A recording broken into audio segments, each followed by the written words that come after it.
These 7 teenagers are having a great time on the PlayStation, but they've bonded together by more than just a passion for video games.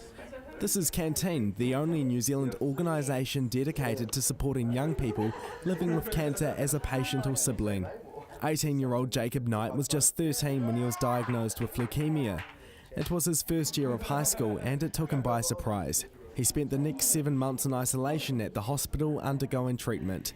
That's when he met the organisation, Canteen. I kind of heard about it on TV before and seen the ads, but I didn't really know too much about it. And when I was in hospital, it was actually pretty cool, getting to meet other members while I was in hospital and kind of getting to being able to ask them questions that I wasn't quite sure of that you wouldn't really ask the doctors, This October marks 5 years since Jacob finished treatment. Canteen's programs have helped change his life during this time. Made me be able to use my cancer experience in more of a positive light instead of seeing it in a negative light.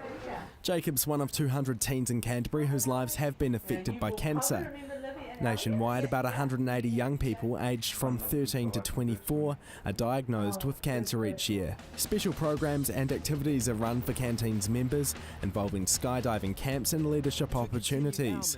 Special programs tailored for those experiencing cancer are also on offer.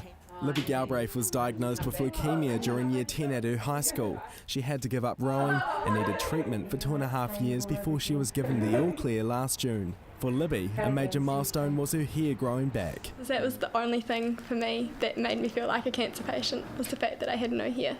And when it grew back, I remember the first time I got told off at school for having my hair out because it was too long. I was like ecstatic. It was the best thing ever. Meeting the Canteen team helped Libby during her journey.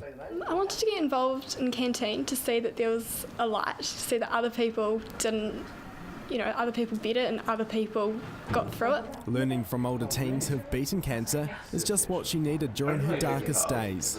My inspiration going through treatment was seeing people at Canteen that were just living normal lives. 22-year-old Harriet is new to Canteen. She's a recent member, joining after her brother was diagnosed with melanoma just before Christmas. It's going to be nice just to have something that is still associated with my brother's cancer but is a positive side to his cancer. Canteen's youth workers are always been inspired by the teens they work with. I am just constantly blown away at the attitudes that they choose and the way they choose to look at things when life throws them lemons. At Canteen headquarters, that positive outlook on life is quite contagious. Marcus Gibbs, CTV News.